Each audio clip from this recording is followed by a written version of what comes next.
One. Hello, ladies and gentlemen, and welcome back to Delusions of Grandeur. I'm your host, David Streggy, and here in the room, I have some of the Inside Movies Galore crew with me.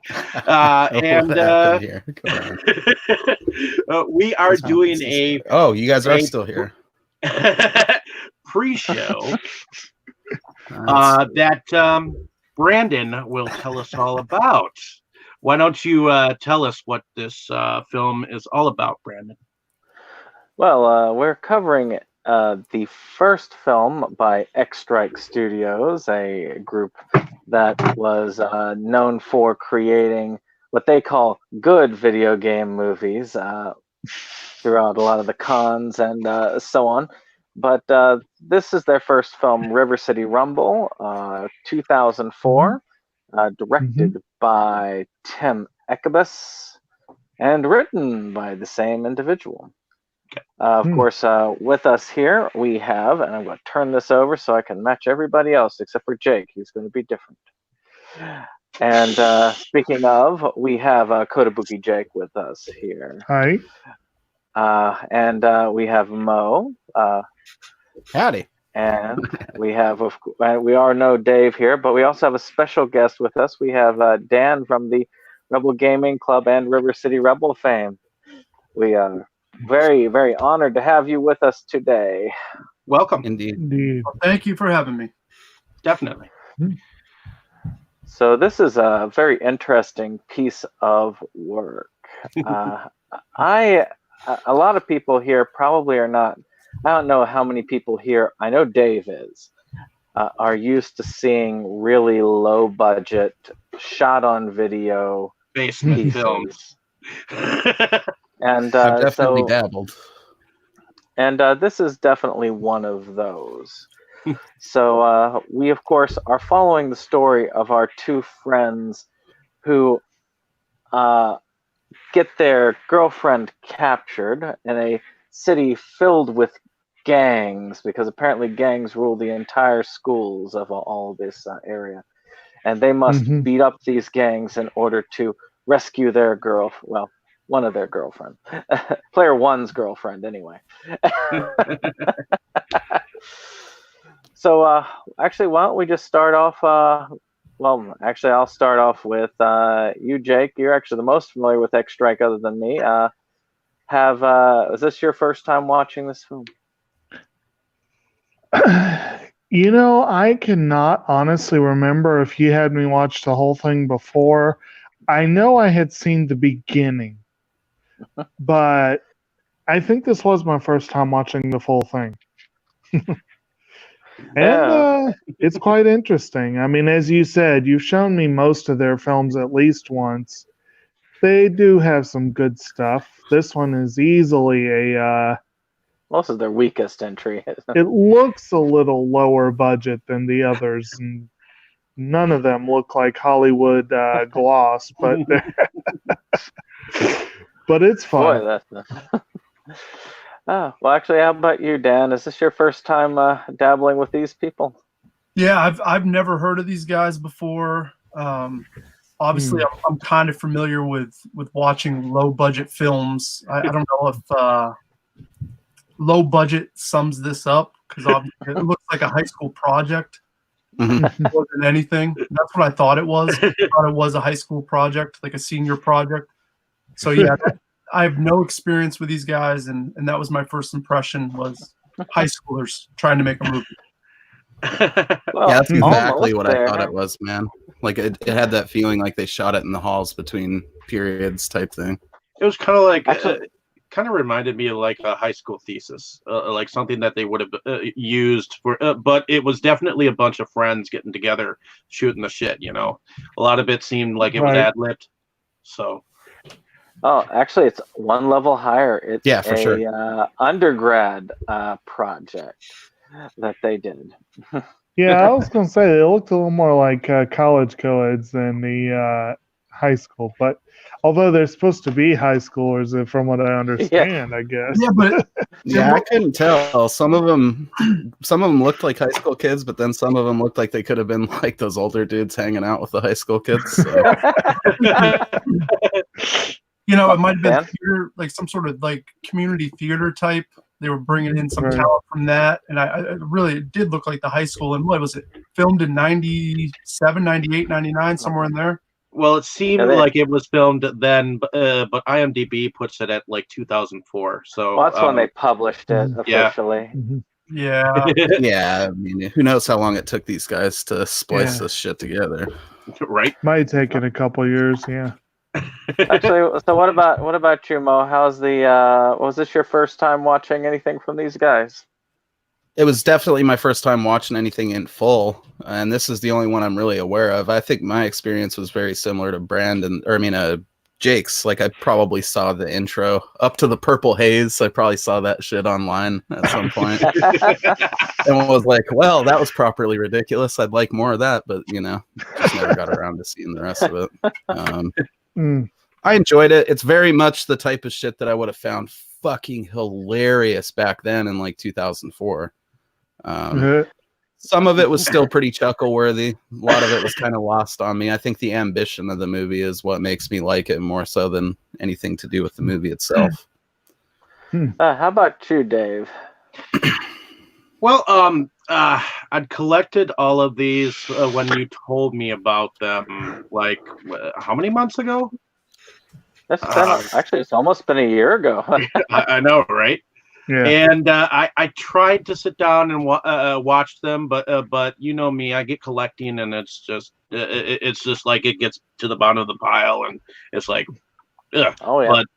But in any case, I pulled it out, watched it for the first time, like 3/4 of it last night, and 1/4 of it tonight, and for low budget films, it's I guess not bad because I've seen worse. Yeah, I have definitely seen worse, and this is not the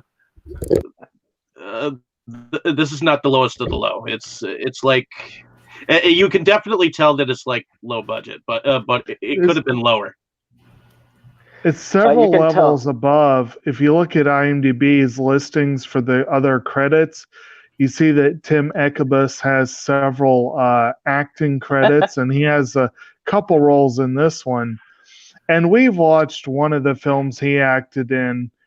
I would rate this much, much higher than the movie Filthy McNasty. Yeah, I figured you were going to mention that one. Yeah, well, Chris Seaver, if you've been sievaged at all, then yeah, those are low budget. Mine was very different because back in the early 2000s when I was getting through grad school and I was in Richmond and I was doing the anime scene and I was introduced to a couple of people to the con that they used to have here, which was Anime Mid-Atlantic. Matter of fact, on their DVD, one of the specials has them coming back from that. And I remember meeting up with them, and they were pretty cool guys. And I usually, if I find people that I feel like are decent people, I tend to just kind of hook on to that. And I had a friend who was also really good friends with one of them and managed to hook me up with this film. And I admit, I had played a lot of games back when I was younger, played a lot of Nintendo when I was growing up. So it kind of resonated with me there. And I just really got a kick out of the fan project. I think it kind of stuck with me. And as they kept going over the years, it was just kind of stuck with me as they were releasing stuff. So it was just kind of cool. So that was my experience. But again, when you've got that kind of nostalgia and you meet the people and stuff like that, it kind of resonates a little bit more. And oddly enough, I had never played the original Source game. I had never played River City Ransom. Blasphemy! What the hell are you doing? I know. I played the Nintendo game. Like I played Double Dragon. I played like Renegade and some of those, but never never that particular one. So I think Renegade's technically the first game in the series. We just got like they Americaned it up for us or some shit. Well, seeing the walkthrough through just a little bit, I was watching it just a little bit, and there were a lot of barfs. A lot of barfs in the middle of that whole process, but I like in this film how they kind of do that beginning like intro from the game. That I liked. You know what I mean? Oh, yeah, they did like the scrolling words that they go up on the screen. Yeah. Oh yeah. Yeah. And whenever they make it seem like the films like Zelda or something like that, those are points that I enjoyed from the film. You know. Yeah, if anything, they could have cut it, like tied it into the game more, because they did do that shit like later on where it showed him going to the sauna or whatever, which was great. Oh yeah. Or when he went to Merlin's whatever. You know. Oh, that fucking magician too, man. Yeah. That shit had me dying. That was probably the only part of the movie where I was consistently laughing over and over again. So who here actually has played the source material? Oh, I played the shit out of River City Ransom, man. It's definitely not a game that I had as a kid, but in high school there was a fair amount of weed got smoked while we were tossing each other around in that game and just not at all playing it the proper way.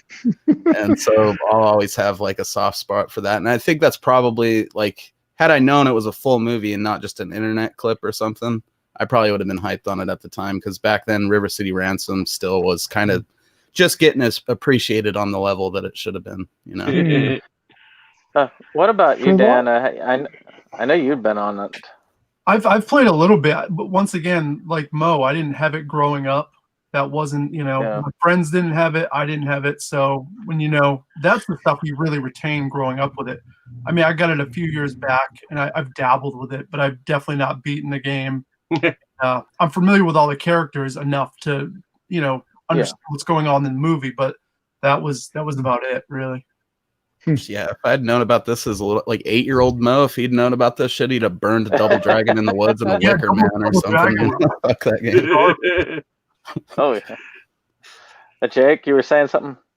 Well, I was going to say, I cannot remember. I remember when I was young, we had a beat 'em up game along these lines, but for the life of me, I can't remember what it was, whether it was Double Dragons or whether it was something else. I don't remember. I remember it was on the PC, so it probably wasn't this one. I had a lot of Nintendo games, but I never played this one. But I played similar games. Okay. To me, Teenage Mutant Ninja Turtles was similar. Yeah. on the arcade, and that was just in the ground round that I used to go to, River City Ransom is part of like a larger series in Japan too, the Kunio-kun shit. So we did get certain other games in the series, and you'll notice the graphical similarities. Isn't there a game called River City Girls or something like that? Yeah, I've not played it, but people are hyped on it. I think. Well, Limited Run did an awesome release of that stuff. I wish I had gotten a hold of a copy. But I mean, if you ever played Super Dodgeball or whatever, that's like Kunio shit right there. I barely remember that, but I do remember it. Oh, I played the crap out of Super Dodgeball when I was younger. I just liked how you would throw it and the ball would change into different implements. And you could smoke some motherfuckers on Super Dodgeball, dude. It's awesome. And then Crashing the Boys is another pretty good Kunio-kun game that we did get.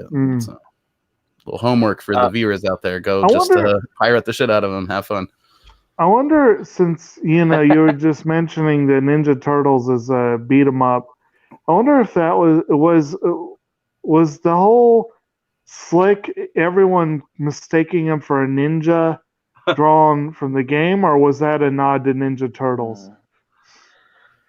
That's a good question. I don't know. That is a good question. I was so mesmerized by how he had that shirt on his head and wanting to try it myself that I know there were a lot of that there were a lot of one-liners in this. Oh movie. yeah. There were I know that there was definitely obvious games. There was Final Fantasy references with the Spoony Bard thing when they were fighting in like that parking garage or whatever. There was definitely WWF references or whatever, and then a lot of Transformers shit for some reason. I think by the end they were like, we're kind of tired of the source material. We're just gonna start quoting Transformers the movie now. And I was fine with it. I didn't care myself anymore by that point. So Man, that was something I did grow up with. Did you guys notice I think one thing about all the fight scenes that happened in this movie? That like 50% of them had the actual sound effects when they punch, and then the other 50% did not. I noticed that. I did, and I can see that as something I might have done editing this bitch. Like, you know what? they gave up halfway. Yeah, I got a kick how the player one was trying to do a high kick in the air, and all you just saw was him going across the screen. Alex, when he's like, "I fly good," fucking yeah, soaring majestically. Actually, it might actually improve your outlook to know how much this actually cost to make. It cost a total of $100. Good stuff. So if you look at it from even in 1995, you know, I mean, shoot, the game itself would have cost nearly that right there. Yeah, I'm not hip with inflation, but isn't that like $200 now? I don't know. I suppose even then, $200 for like a full-on film is not that bad. Even I suppose. I guess someone already had the camera in their possession. I guess. Pretty sure the budget went on those packs of colored Hanes T-shirts. Like that was the entire. Actually, that's exactly where it went. They actually had said. That's exactly. They spent the money on the shirts. Everything else they had, there were favors that they asked of people. It was equipment that some of them had already had. They were just trying to get this done as sort of like a labor of love. You know what that does? It does improve my opinion of it. That we know now that was a borrowed melon that guy was eating at one point. And for some reason, that just makes me so fucking happy to know that was like secondhand melon in the movie. You know? Did anyone notice the Pootie Tang reference? Oh shit! No, I kind of wish I did. I used to watch the fuck out of that movie just to annoy people. That was when he took out the belt and started whipping him, and then okay. Yeah, good stuff. Scene was great. That was one of the better scenes in the movie. That whole fight actually was pretty well done, right? You know? And then I don't know how they did that rewind back onto the belt. You know, it was mystifying, dude. That was. That was probably one of the better effects in the entire film. I don't think it was an effect. I think they just really did it. You know. Well, the main fighter actually is a black belt. So they. You know what? Are you talking about the main dude with the blue shirt? At the end? Yes. At the end. Because I could just tell by that part where he had the pole and he was like whipping it around. I was like, oh, look at dude here thinks he's the real black belt. I guess he is. Fuck. You could just tell, man. He did like a Power Ranger stance with the shit at the end. And I was like, whoops. Looks like this guy knows a thing or two. So if he was a black belt, then I'm assuming he had some of his friends in there as extras. Because there's a couple guys that actually could throw a kick. Yeah. Like the guy at the end with the glasses, the tall dude, actually threw a kick. Right. And when you like adjust, you know, obviously the budget and the experience of the people, but they were pretty successfully having the people that you could tell really didn't know how to throw a punch or a kick do some stuff where it was like someone told them, at least had like an eye for a scene to know that when he jumps off the dude, he should throw a quick kick to the right or whatever, just so it looks like it might have hit him kind of deal. Because there was a couple of things like that in there I found interesting. So let's nail down a couple specifics, and we'll kind of chop this piece up into some bite-sized nuggets.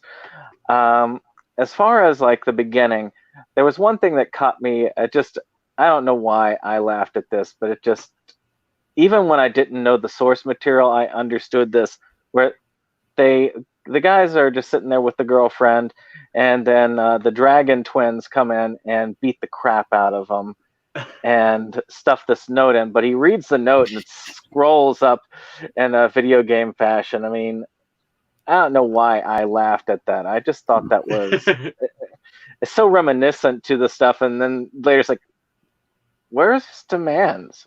why is he why is he actually asking us to I mean, does he want something for her? And it's just typical video game basic NES plot line is like there is no reason, they just beat her up and then you got to go save her. That's I really enjoyed that because it is such a trope or whatever of video games. Like, there's no reason. He's just bored. If you watch the playthrough that Brandon sent and the thing, they actually have that exact thing in the game. Pull-ups. So for some darn reason, they had to center around that plot. So. But as kids, we just accepted that stuff, you know. we got to take a moment here to appreciate too that chick stops to smell a dandelion. You know, like at that point, are we really sad that she's been kidnapped? Who does that? You know, it's fucking. It's always funny. It's the classic, like, if you're gonna punch a woman, you got to punch her in the gut. Yep, like disables her in one go. Like that's one video game reference I always get, which was the original Double Dragon. I know most of you have played that on the NES, or even I think on the arcade. He walks up, hits her in the gut, just pulls her, throws her over the shoulder, walks off. And but this introduces us, of course, to the two main characters in it. Of course, they're your generic beat 'em up stars, but each one has their little quirks. One of them is more into video games. He just found his new really cool game he wants to play, but his other friend seems to have a hang up for wanting to rescue his girlfriend for some reason, you know. For some reason. And of course, but they the guy who wants to rescue the guy who wants to rescue his girlfriend is always treating his friend like shit. Well, he was massively whipped before she even got kidnapped. Like, he just cancels their whole day. He's like, I'm gonna go be a bitch and go shopping with her and stuff. Like, I'm going to go shopping with her, and then we're going to make cookies. and I canceled my shit for this. Yeah, I think this is a good point to address that there is some language and jokes in this that wouldn't necessarily fly today. You know, it was yeah. Oh yeah, there was. But you got to put yourself back into the lens of the late 90s, which is it was definitely the type of shit I said as a teenager, so I can't hate on it. But it's like, if the internet now would have, I think this is what the internet today calls problematic. You know, at least it wasn't set in the 1950s where you had where you had possibly saying "gee whiz" or "swell" or something like that. You know. That might have been funny with all the crude humor, I guess, but there definitely was some questionable jokes and a moment that I think kind of bordered on racist. I don't know how I feel about that. Oh, yeah. Actually, yeah. Oh, what you talking about? The one with the little short white dude who was doing a very, very, very bad impression of a Mexican dude? Yeah, let's put it this way, bro. Like, almost everything that happens in that park was kind of racist. The stuff with the black guy was pretty bad too, you know. Kind of. Not to mention he just for no reason says, "I'm a white guy." Like, what the fuck? Yeah. Where was this made? Like you have to distinguish some difference or something like that. You know? So there's actually a music video by DJ Potato, which is the name of the artist there. And is that the "Don't Mess with the Crackers" thing from the end credits? Yeah. Oof. You know, wow. It's really like, again, from when it was filmed, it was still a little bit cringy, actually, even then. Yeah. But that I was watching the video and watching them go in and sing this chorus, which N-bomb after N-bomb, and I'm just like, I'm not sure I can watch the rest of it. Yeah, it was one of those moments where it was like, damn, this already made me kind of uncomfortable, but they've somehow topped it here. And press and stop now. So what did you guys think of our main two leads here? How about you, Dan? What are your thoughts about that?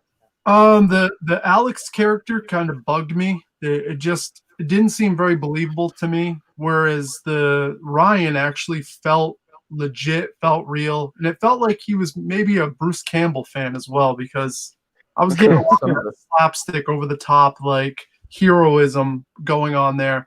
But I thought Ryan was great. It was just that Alex character. It rubbed me the wrong way the whole time. And was his hair real? Was it a Yeah, wig? I was so No, it was a wig. It was a wig. Are you sure though? Because vid- there's parts where I swear I saw it move, man. Like it was moving like real hair for a minute there.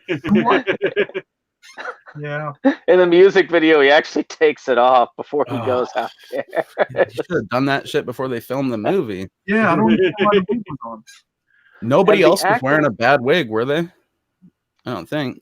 No. Not the, but the acting's all over the place. Maybe he thought when they said show up, bring your own wig or something like that, and he was like the only one who just ended up doing so. So it was like, oh boy, do I feel like. Did he have like one of those premature receding hairlines? I mean, is there a reason that he had the wig or?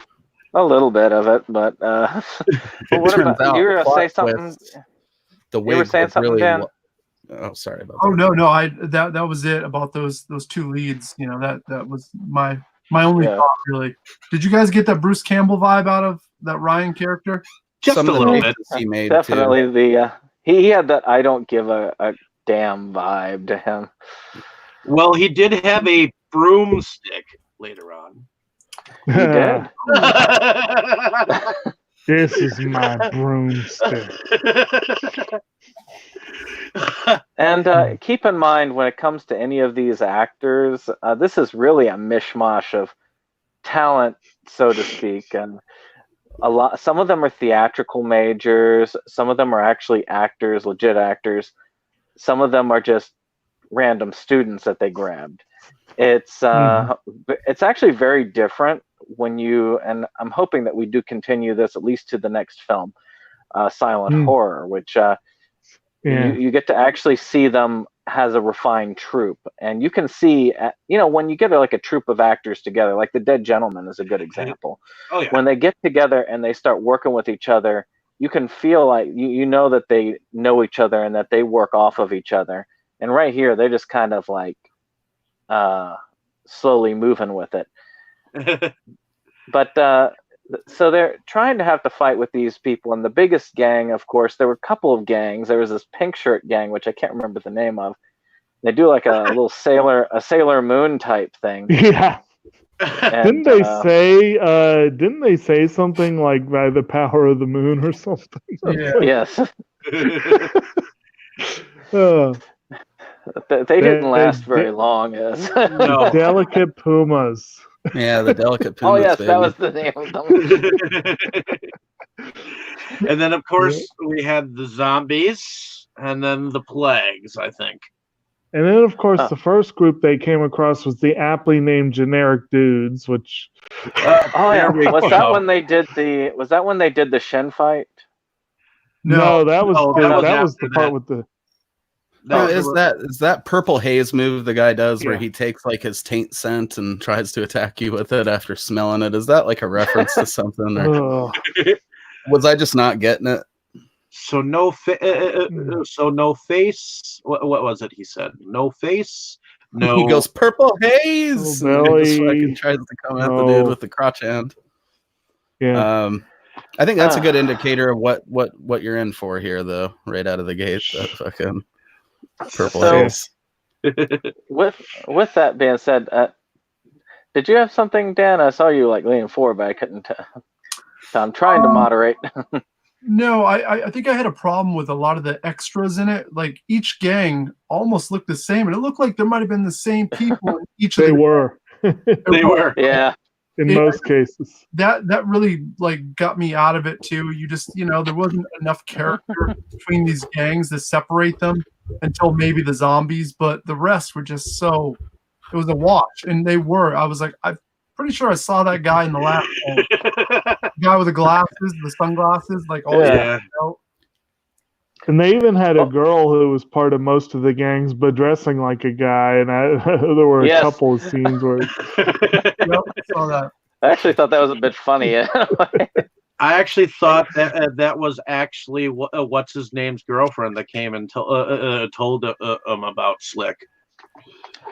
That part actually was also one I enjoyed, especially the end where she just pops out of existence. They kind of did like a brief double take, like, huh?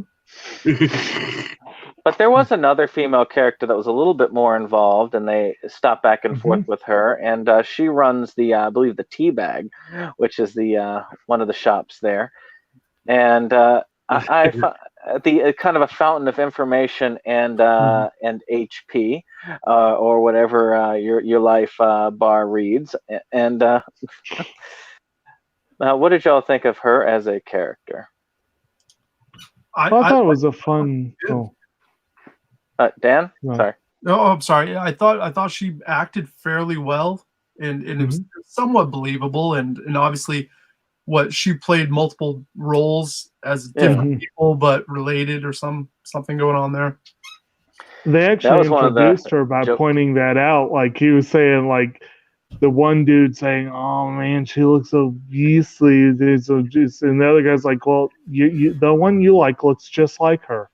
But they kind of made a joke of that. But it was I understood this as a general video game joke of like the generic NPC character that's always the same. And it's kind of like, well, I was going to say it's kind of like the shopkeep in Press Start, which we'll have to watch one of these days because that was. Oh yeah, that was actually quite funny. Yes. But actually, when you were talking about earlier about the extras, one of the things that they had mentioned in one of their commentaries was that they had purposely gotten some of the similar extras to represent how a lot of these fighting games, they only have like a limited number of sprites, and so they'll change like the color of a shirt or something. It makes sense. Yeah. In reality, most beat 'em ups, each gang is like the same 4 sprites of Cheetos. They might change their color a few levels into the game or some shit. They might eventually, after a while, they'll pick up a new weapon or they'll walk a little differently or something. And though we get to one of the first real bossy fights, which was with our two people, our bad Mexican stereotype and our other guy, and they decide to get into combat. One of them has the brass knuckles, and they all decide to make like just a whole bunch of rules for this fight. Bitches and money, dude. Bitches and money. You gotta fucking keep yourself intact so you can go get that bitches and money. Clyde knew what was up. They said later he was like a shin fighting expert. Yeah, so exactly. He'd been around the block with that shit. He actually lured them into that with their false sense of security into the shin fight. It's a good specialty right there. Shin fighting. And then, of course, he ends up throwing the brass knuckles at the other guy, giving him a weapon. Which happens. Well, that's a thing in River City Ransom. Game. You can chuck brass knuckles at a motherfucker, yeah. Right. So they were actually legit. Yeah. What's interesting is in the game you can actually pick up supposedly garbage cans and throw them at people as you go along. So I thought it was kind of interesting that what's his name was actually able to throw the garbage can at the black guy. And then actually along those lines, dude at the end. Those lines, like most of the time when the gangs would run off, Ryan would stoop down and pick up a handful of change. Be like, they keep dropping all his money. And I think they brought back. I remember when Scott Pilgrim versus the World was out. Yes, they actually pulled from that for that type of movie. Well, not just the movie, but for the comic itself, and of course the video game, where of course you beat them up, and of course the video game was River City Ransom based. And I know you've played that one, Jake. What's that? The Scott Pilgrim video game. Oh yeah, that's that one, and that one. Game. And that's a shame for that one because that was digital only, and you can't buy that nowadays. It's if you don't have it on digital, like on the machine, it's gone. And that's why again I value physical media. If I really like a game, I want to get a physical copy. Yeah. I know at least several people here would agree with me on that. I agree. Actually, Yes. that's kind of a strange case because that's one where I thought both the movie and the video game were better than the original comic, which is kind of weird. But yeah. But looking at this, of course, we get into the zombies fights. Hmm. Does anybody have anything else to say about the weird racist Shen fight? Was there any sort of reference there to that whole setup? Was that something I missed? I was trying to figure out if that was from something else. I think they were just trying to be funny, except for the brass knuckles thing. That was a direct reference, but I think that's all they. I knew that, but I was like, is this like some sort of Monty Python type spoof?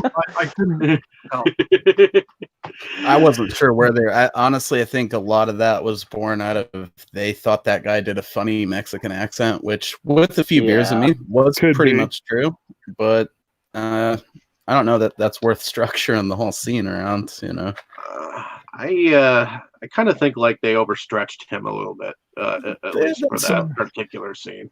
A lot of the humor in the movie that's not funny is not funny because, you know, they drug it out too long.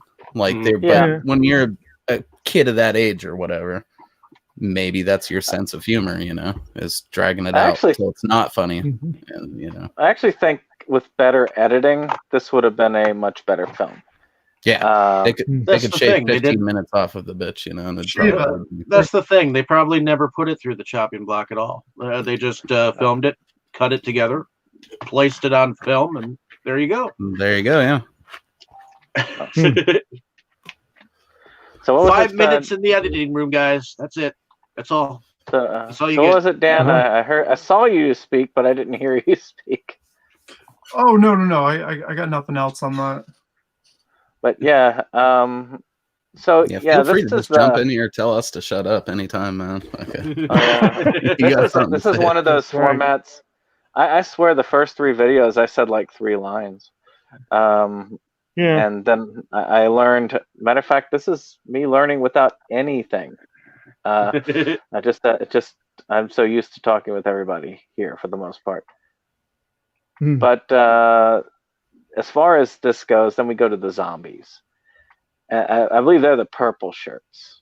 Is that right? They were purple, right? I can't remember these colors. You know, no, red, wasn't it? Red. Okay. They were, yeah. So I think they had, because he had to beat 3 bosses. 3 bosses in order to actually advance. Even though they wanted to go directly to the school where she was held, apparently they were blocked from that, like any other type of trip. Oh, well, you've got to complete this stage first before you can actually advance. And so they kind of split up in order to take these out. And there were really just 2 fights, even though the first one, even though the third one kind of came and went, but we'll talk about that as we go.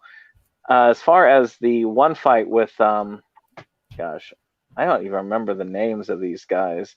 I know there's the big one, Mondo, or something like that. Something like that. Something that rhymed with Dojo, and he had like a funny rhyme about it or something. Mojo, yes. Yeah.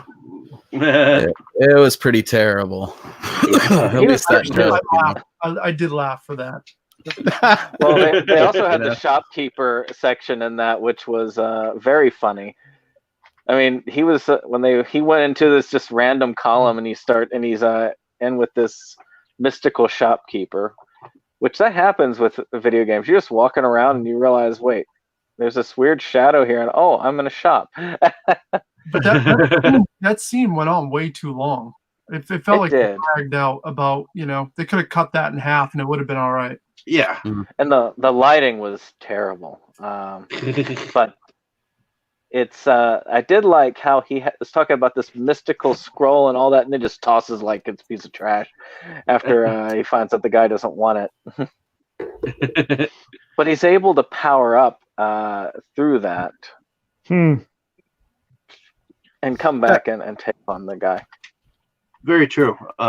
In fact, I think he kind of used some of the skills that he got from the shop in some later fights down the road, like that that fist thing that he came up with. Granite fists or what? Yeah, the granite fists or whatever. And javelin, and That don't was forget amazing. Javelin Man, which which from what they said, and I never really played a lot of River City Rumble. I had the chance to when the Switch has it on their online service for free. So anybody with the Switch and their like cheap online service, you can play this.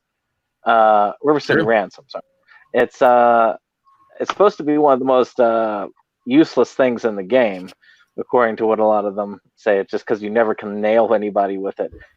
But he used mostly the weapons mastery. And of course you got to see that with the belt and the tube and all of that. And the whole scene where he buys the shit from the wizard, that fucking, my God, was that great. I mean, there was one part in that fight where the main guy actually got legitimately hurt by in the fight, like a punch and stuff actually connected. So, one could argue we needed more of that in this movie. Okay, yeah, some other haphazard stunts would have juiced it up a little bit, I think. What, you want some blood in this one too? Well, they broke a stick over his back at that one point. I thought that was pretty fucking rad. Well, there was legit blood. The one guy that he was holding up to question, that blood was actually, he got hit in the face during one of the fight scenes. I was wondering. That was actually his blood. That was his blood. Yeah, it seemed really out of place. Like, why would they all of a sudden have this guy have damage from getting his ass kicked? Because it was cool they legit left it in, though. Yeah, you might as well have blood show up throughout, right? Hey, that was my problem with six string samurai, and I'd stand by it here. If there was more heads getting punched off in this, I'd have thought it was a better movie. Oh, any samurai thing, you gotta have like blood all over the place. That's how they roll. Right? I mean, I'm talking, I want the shit fountaining out of there, Kill Bill style. That's actually, I bet that scene where they did punch the dude's head off probably was a good 3/4 of the budget. Yeah, they had to pay that college kid in Hot Pockets to sit there and do that in between matches to fucking Counter-Strike or something. No, well, yeah, Hot Pockets. I was going to say probably ramen, but yeah. Although I kind of have to say what made me laugh about that entire scene with the headbutter dude. That's what I'm just going to refer to him as. He did this little dance, like as fat men do, you know. Yeah, we've done the dance. I definitely have. And all of his people danced along with him. Dude, speaking of headbutts, I saw that. Headbutt to the taint is one that I'm going to pull out in my next fight, personally. I think that seems like an effective move that no one's going to expect, you know. So run around behind them and just give their... sounds like a really bad... It sounds like a really bad but really amusing band name. Oh, Headbutt to the Taint? Hell yeah. Oh, you know that there's a band that has that name somewhere. Dude, if not, me and Dan will start it. Fuck it. But with that band, does anybody remember the other fight out of the two? I remember what happened with the third fight, but for some reason I cannot remember the second fight with the other guy. I think he got himself beaten down, and then he was back at the shop and he was fed food or something. I saw the same thing and I was confused. I'm like, did I miss something? Something just skipped really quick and maybe I was zoning out, but I was confused there too. Well, I guess that just didn't show up that day or something. They were like, fuck it. Right. I guess this confused everybody. Well, the thing though that was more interesting was the third boss, which got kind of unceremoniously taken out with a special effect where they had what they call the ninja drive-by.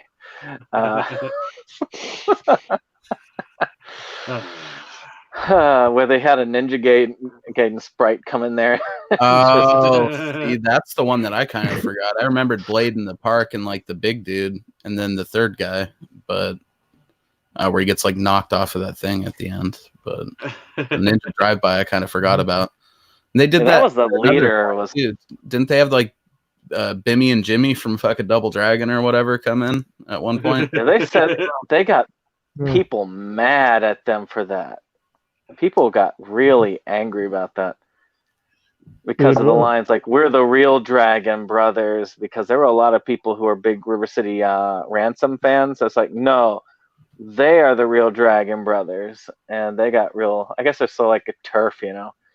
It was a really shitty payoff to watch the whole movie and have that be the climax. I couldn't. I was pissed off at that point. Really. You're kind of expecting them to be the ones winning the fight, and it kind of goes to where they end up getting their butts kicked, and they have to be bailed out at the end of it. Mm-hmm. But I did like how they used Javelin Man on the main villain at the end. Yeah. Yeah, that was expertly. Dude, Dan, was that not just the best way they could have done it? You know, that sweet fucking camera just going towards them. Oh yeah, no, the shot. I was thinking that, like that was masterful. That was a really good shot, and I was thinking about that the whole movie. Did you notice any artsy shots where they tried to be artsy? Was there any scenes that you noticed they were really trying really hard? They were trying really hard on some of the fight scenes, for sure, to try to be more like a martial arts film, you know, like the old one-arm boxer kind, you know. Yeah, there was definitely some of that thrown in there. There was some shit where they did these really awkward close-ups on people's faces, which, to be fair, I see in hackily done movies that aren't low budget, you know, where it's like, why is this a close-up of this guy's fucking face? I don't need to see his pores. Like, I want to see the fucking movie. Why are we doing this? Did you see the scene with Alex where he's fighting in what I guess the abandoned building or something, but there's like a boiler room or something, and they're like shooting an artsy shot behind the boiler, so it's just like cropped over, and all you see is, you know, pieces. Did you see that shot? Oh yeah, where they're trying really hard too with the main boss guy Slick to like get his shadow on the wall, so it's just showing his hands in the corner of the screen at one part, and it's like, oh, now we kind of got it. There's the shadow. Yeah, there was definitely some shit like that in there for sure. Sure. To be fair, I'd probably be doing the same thing though. I'm like, I'm gonna let's Hitchcock this shit or something. There were like 4 scenes that actually did something clever and different.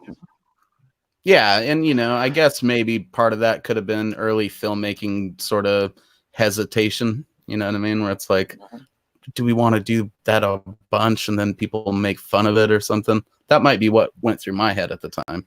Now I'd be like, fuck it, shoot it through the keyhole. I don't care. I just want something that looks awesome on the screen at all times. Yeah. There was one part that I keep forgetting about that was missed. Oh well, it must not have been worthwhile. Oh wait, it was the fight between the 2 main characters, and I thought it was interesting how they explained it. Is like when you're playing co-op and they allow you to take friendly fire, how many times does that get to the point where you just get so pissed off that you just start fighting each other instead of the enemies at the end? And that was yeah. Well, I would definitely just force my brother down pits sometimes. And then, of course, the part where Ryan took offense to being called player 2. Yeah. Like, why is that a thing? I don't know. I always wanted to be Luigi, you know what I mean? It's a green jumpsuit down there. It says the camera work was split between Chad Williams, who played Slick, and Tim Ekkebus, the director. They also split the editing duties.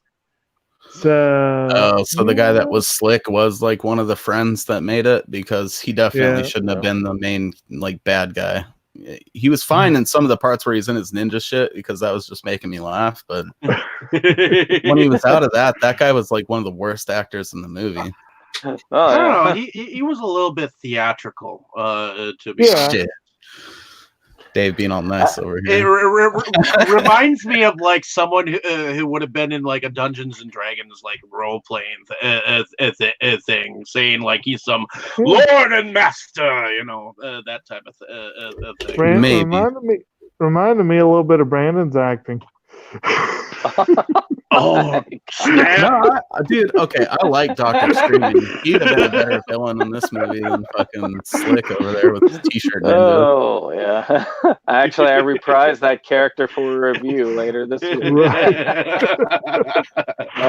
But I think that's the idea. You play the over-the-top character when you really have no gauge for it. And I think that's where the plot has its biggest... There's two things to me that really prevent this from being a really solid film.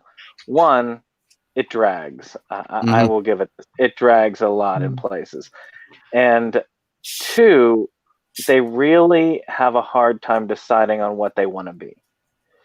Yeah. And it does show. That's all over the place. And it's kind of funny because they fixed the second part when they do their first like film silent horror.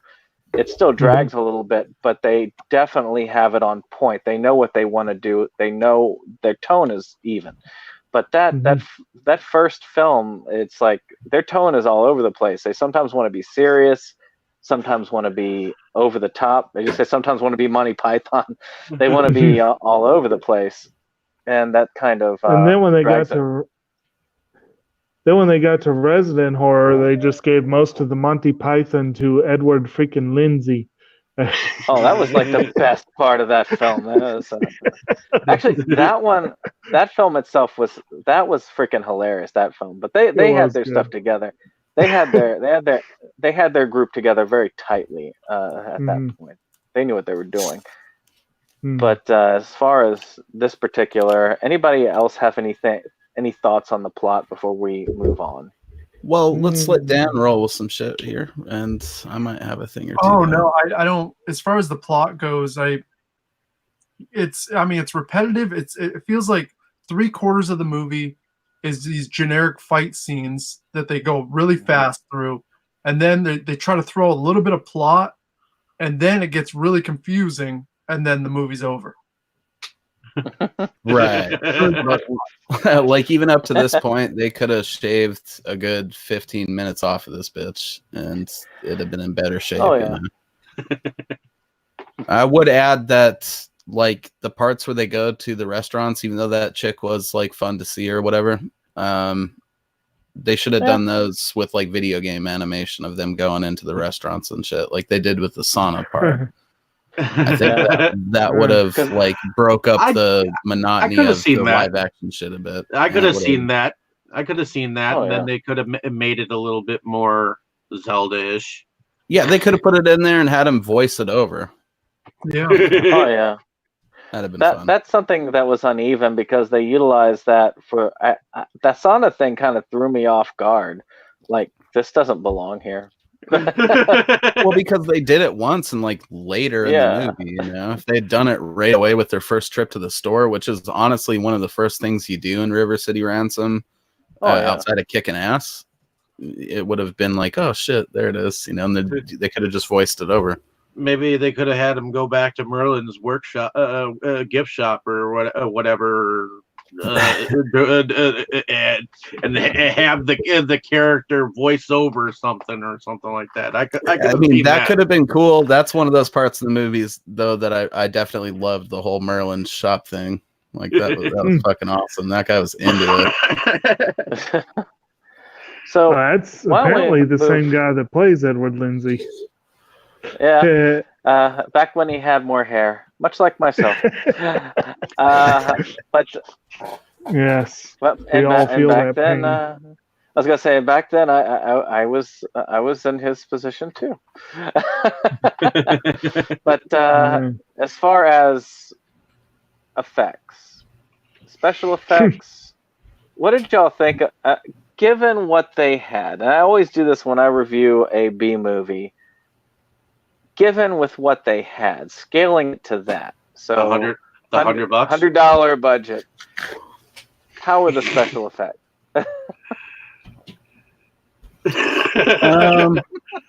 I like the pootie tag. That's it.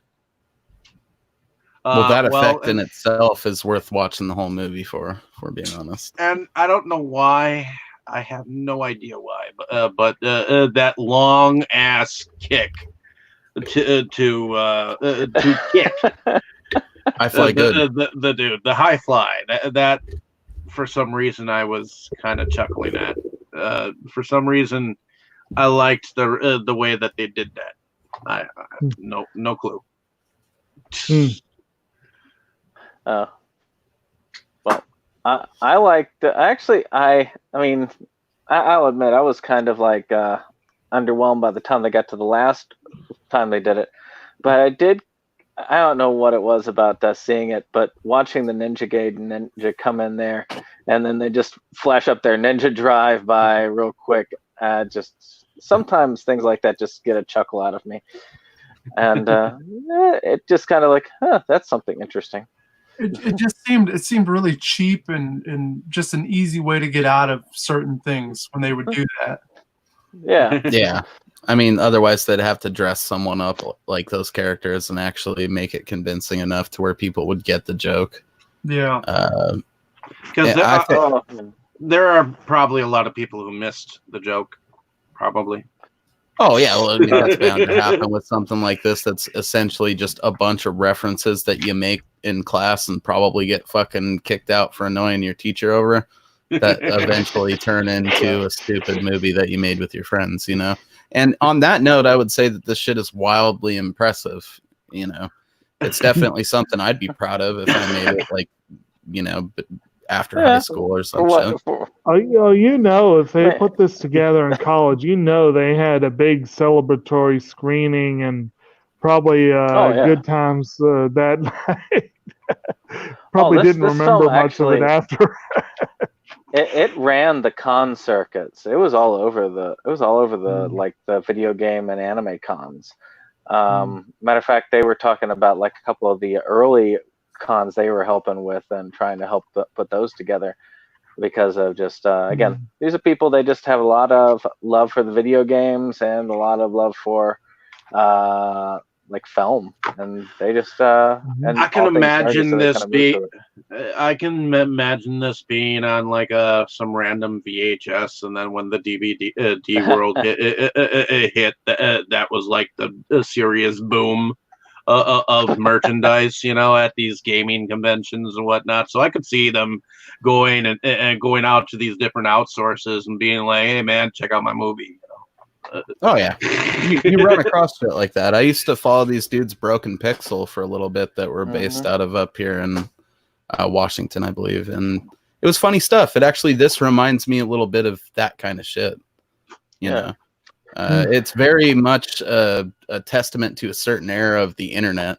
You know, I think, and even if you don't like the movie, the fact that it exists is super rad. You know, these guys just went and did it and fucking had a stupid good time doing it, and who fucking cares if it's good or not? You know, I mean, you can tell that these guys are at least having fun. I mean,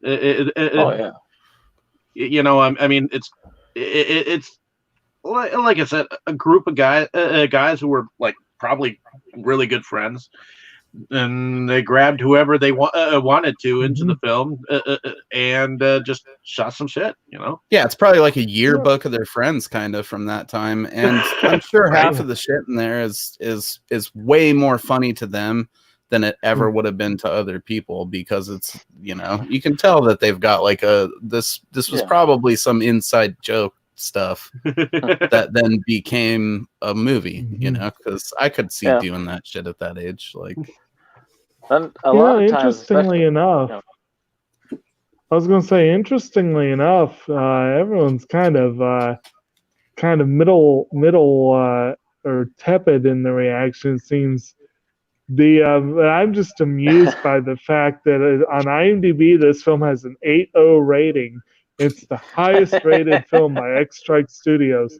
Oh, Of course, that's it's- based on 36 votes, but well, they do have some. They do have some very loyal fans. I mean, yes, I mean, they do. I'm one of them, but not quite as loyal as some. I'm not going to be like all angry about people looking at this and being like, "This isn't that good a movie," because I know it isn't. I remember watching this, and my original reaction to it was, "This is cool, but it's but what is this?"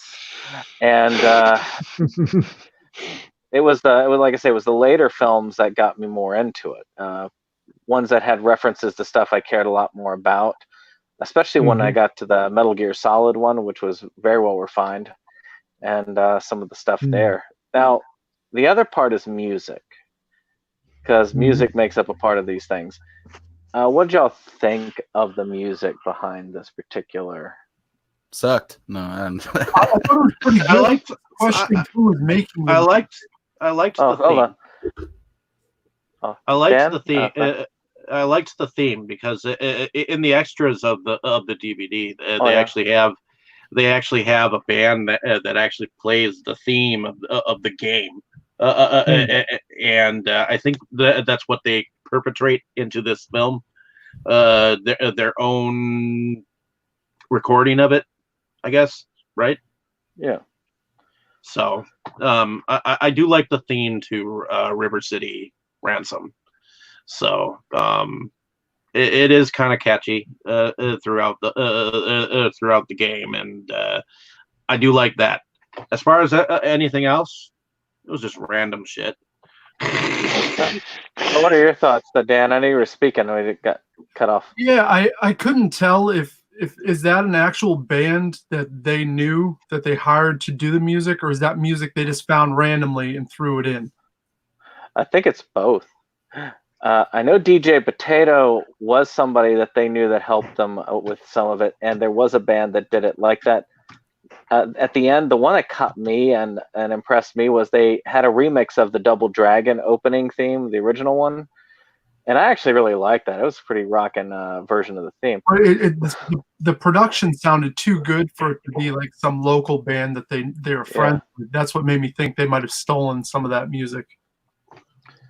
Well, I've known stuff from like they know a bunch of these people like Mini Boss and some of the other ones that do a lot of video game music stuff, but they did know a lot of the people there. Now, the music that they did take was directly from the actual games, which, you know, that's done even today.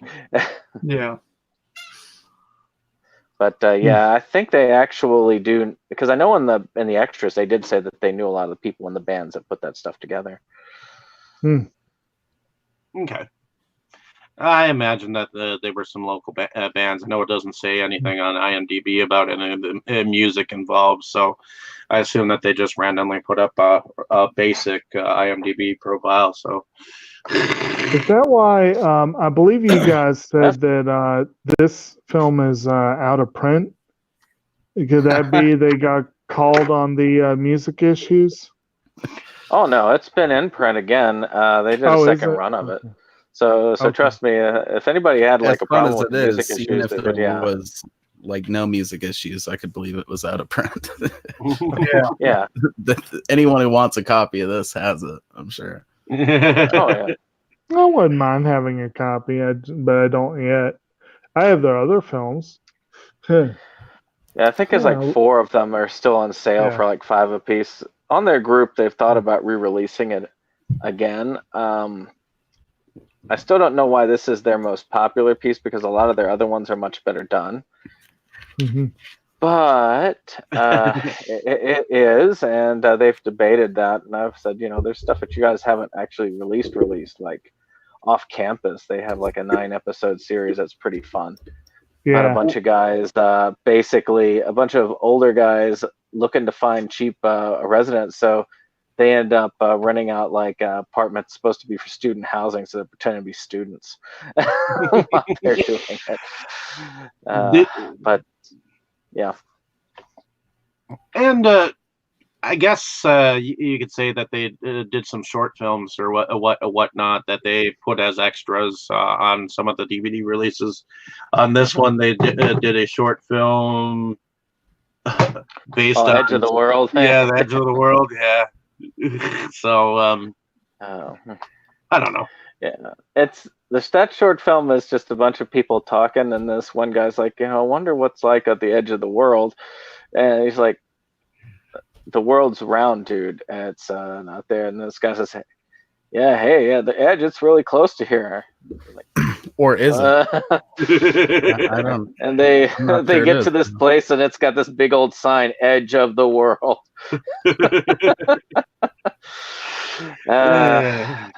The world is a vampire, bro. Real original. Yeah. I always mix these people up because them and Zombie Orifice Entertainment I mix up a lot because they have some similar humor, but Zombie Orifice is more.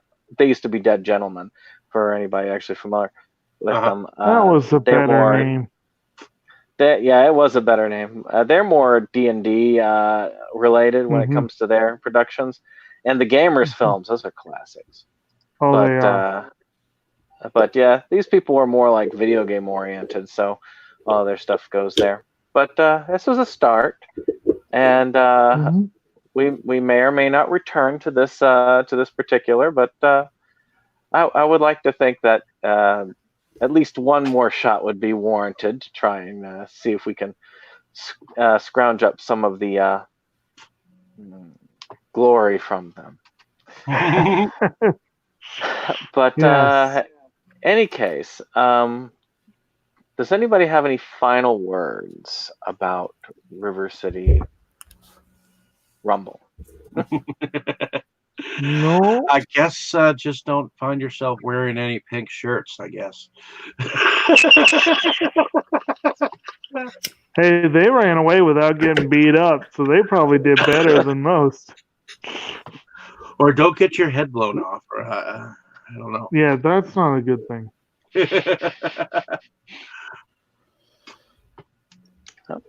So, anybody else?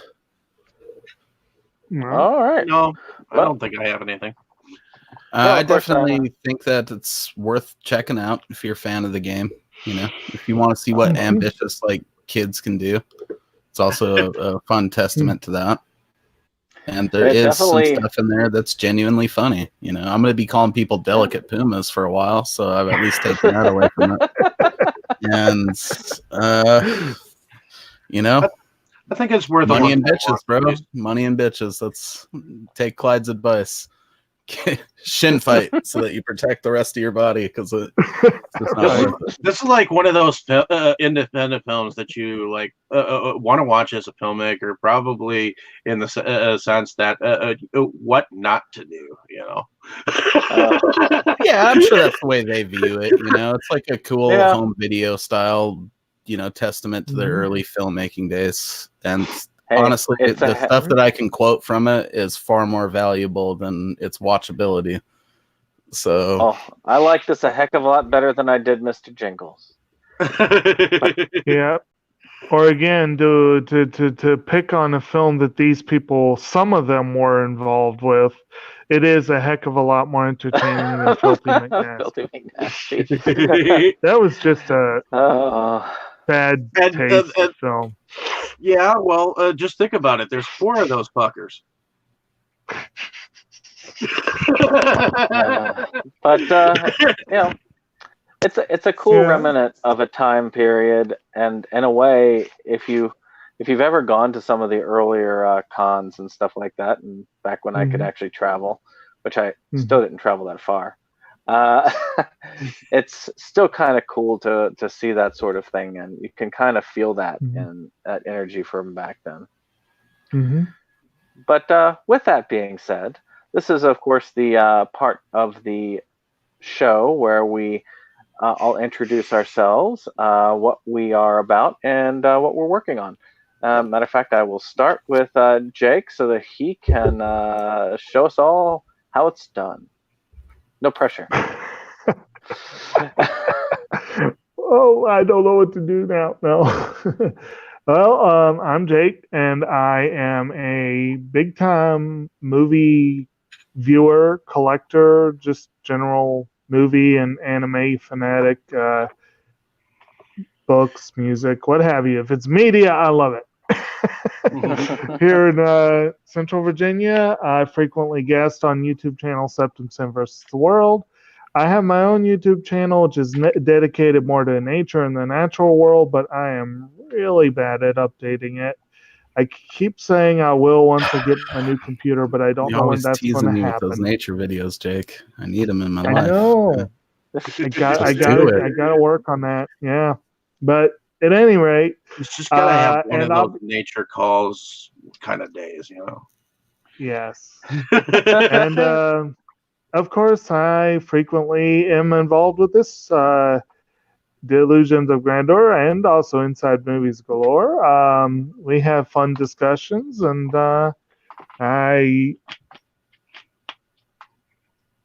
we've got a good one going on tonight. So tune in for that on Inside Movies Galore. Yep. I don't know, easy act to follow. The Changeling. So yeah, 1980. Right. Yes. So Mo, why don't you hit us next here? Well, I've just been, trudging through an impossibly large stack of fucking pickups that I let pile up for way too long on my channel. So if you want to see that shit, come over there to Drunken Master Studios. That's some fun stuff in that stuff. I actually like the Curse. That was a pretty cool pickup. Underrated. And if you want to see a cool Close Encounters review, check out Dan's channel this week. I did what I could with the copyright system the way it is on YouTube. So you guys taking my Richard Dreyfuss footage can suck it. But come on, it should just be public domain. All Richard Dreyfuss footage. Need his curly hair in my life. And that's it.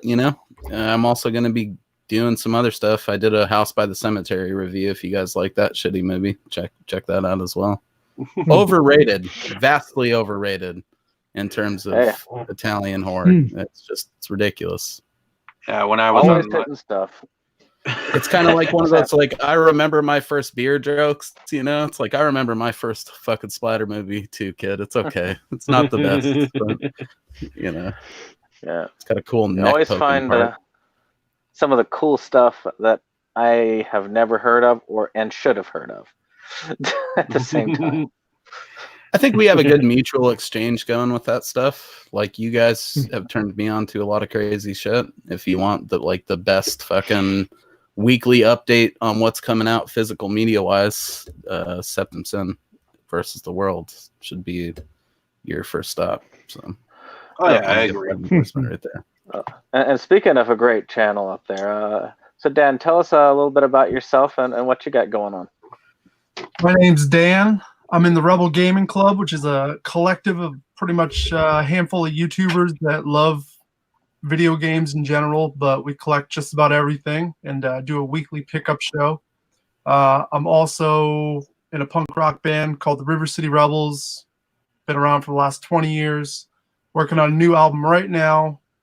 And loving life, collecting, that's about it. Awesome. Actually, Rebel Gaming Club is one of my highlights of every week. So it's to me, it's just awesome seeing both of y'all actually from the club actually here with us. It's been great. Need to get my ass back up in those clips more often, but I gotta stop fucking sitting on videos. So speaking of videos, of course, I'm Septum Sin of Septum Sin versus the World. We are a small but tight-knit YouTube channel. People who love physical media and appreciate the collection of physical media. We've been trying to expand our aim, but we do our typical pickups and what's coming out. And I've been doing a couple of projects. This is the I think 4th or 5th week I've done the Anhedenia project, where I've been going through the works of this particular creator. And Matter of fact, I think I sent one of those films out, which was a really cool punk rock documentary, which was really awesome. And it's just kind of cool to show the appreciation, especially for the small creators, because they don't really get the love they deserve, especially some of the ones that are talented. Mhm. Some things here excluded, maybe. But also, we've been doing some strolls through the collection and reviews. We got a review for Camp Blood 8 coming out, where the evil Dr. Streaming is revived for this particular review. And Not both to mention, your you ought to. both your name and my name are on that film. Exactly. I'm an associate producer, and Dave here is a co-producer of it. So Nice. it's just and it's a really amazing film. If you really like the older school horror, kind of a mixture between Friday 13th and Texas Chainsaw style, but with kind of a lower budget vibe, you'll like this particular film. So I'll just hand this back to Dave, who runs this channel. Alrighty.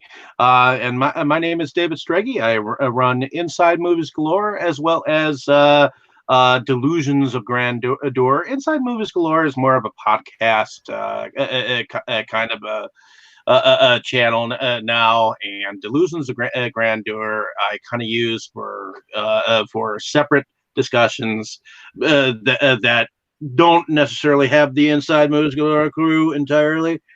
So eventually these will end up on my other channel.